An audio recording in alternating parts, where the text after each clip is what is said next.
Hey y'all, wanted to thank you all for checking out the video. If you all like it, please like and subscribe, and have a great rest of the day and enjoy. To have an edged weapon of sorts, and a bayonet counts as an edged weapon, even though it doesn't.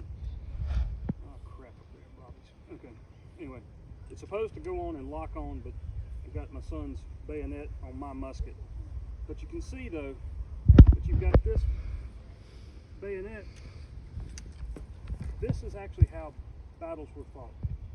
The bayonet is what was used. They would fire across the field, volley, and trying to, quote, soften each other up, see if they can get them to break and run. Well, by the time they got to within about 50 yards and they've made their last volley, they've got bayonets fixed, and they're going to start walking towards their enemy and try to run them off. Not too imposing when it's just me, but if I've got 200 or 300 of my best friends left and right of me, that makes it pretty imposing. So the bayonet would be what would be used. Now, the short sword is an option for a militiaman, but the problem is it might technically qualify. It doesn't stand a chance. I've got a lot further reach than Andy.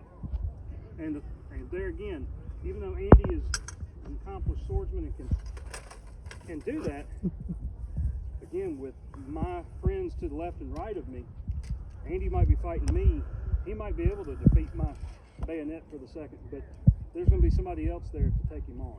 And that's why you hear about people running and breaking ranks in the Revolutionary War.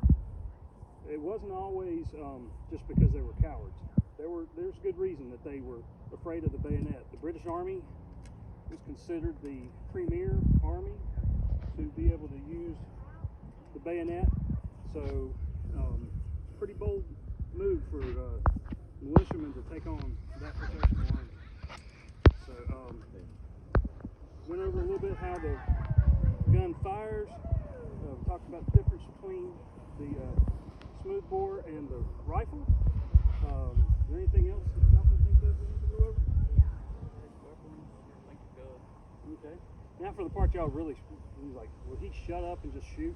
So, but anyway, so I wanted to go through those things and go questions in group.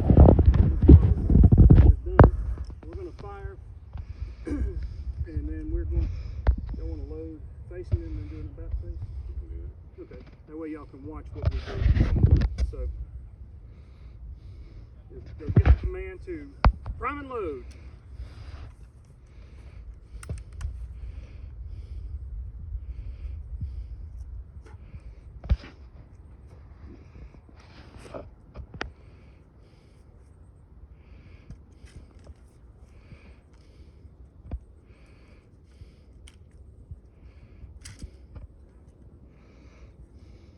Actually, racking them on the ground like that was a method that was taught as a little right toward the end of our era. All right. To the right about, face.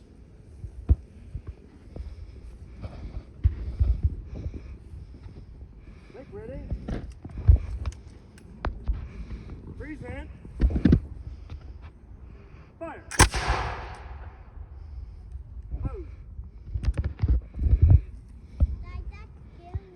I bet.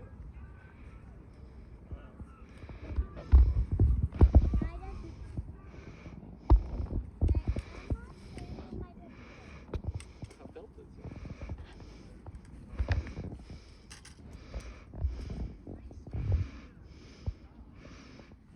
Make ready.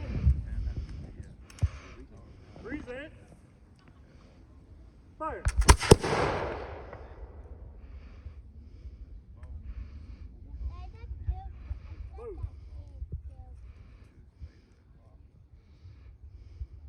Is his has grooves inside, spiral grooves inside the barrel.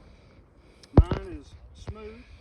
So what that will do though is that groove, those spirals will cause the bullet when it's fired to spin. It makes it more accurate. It'll also make it go further. So mine and Andy's if we were to fire a patched ball, would probably go accurately out to about 80 yards. You can go further, especially if we're fighting shoulder to shoulder doing mass volley fire. The bullets will go further, but you're not going to be able to aim at that point.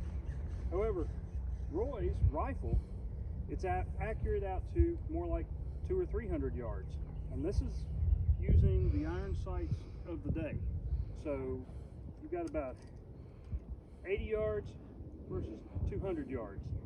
Now, the difference though is how fast each of these can be loaded. Anybody, take a smoothbore first. Anybody have a guess as to how long it would take to load one of these weapons? You were here yesterday, you heard. No fair. Anybody want to take a guess? 2 minutes? No, much faster than that. I'll take a second.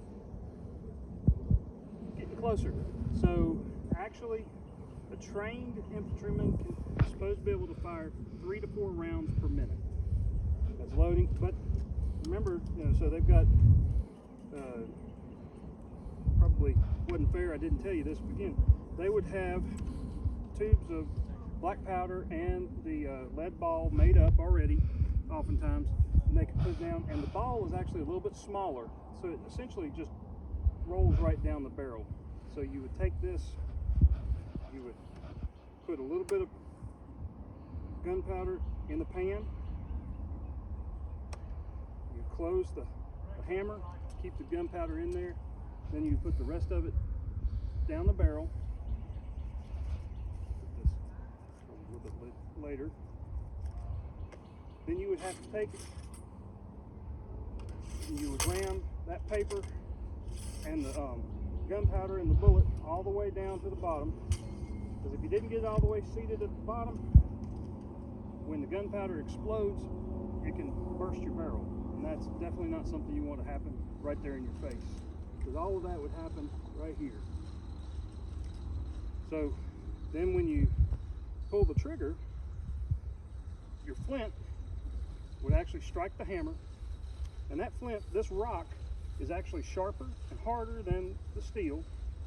So when you were to fire it, I don't know if anybody can see it in the bright sunshine, but watch right here and see if you can see sparks. You see all those sparks? That would fall down into the pan where the gunpowder is. It would ignite the powder in the pan, goes through a hole in the barrel, and ignite the gunpowder that's in the breech. That's, firing. So doing a lot of things outside to make it explode inside. Well, how many shots would the flint hold out on? I would imagine every time that wear and tear. Oh yes, it depends. We've experienced it. I've had a flint last 1 shot. And I've had one that lasts, 20 or 30 a year now. How much? This one's been in here about a year, so I've got about 80 shots on this thing. Yeah, so it depends a lot of times. Some of them you catch, and it cracks and it breaks. But so now the rifle over here. Anybody want to take a guess on how long it takes to load the rifle? So we said 3 to 4 rounds per minute here. How many per rifle? 1 a minute. 1 a minute. That's right. And the reason is because those grooves, Roy's going to have to ram that bullet down. He's fighting against those grooves the whole way. So he's going to be able to fire a lot farther and a lot more accurately, but it takes him a lot longer. So it becomes a trade-off. And at the beginning of the war, they definitely didn't know how, you have muskets and rifles all mixed in, and that didn't work out too well. They didn't know. But as they progressed, they learned, let's put all the rifles together, because the other thing a military weapon would have is a bayonet.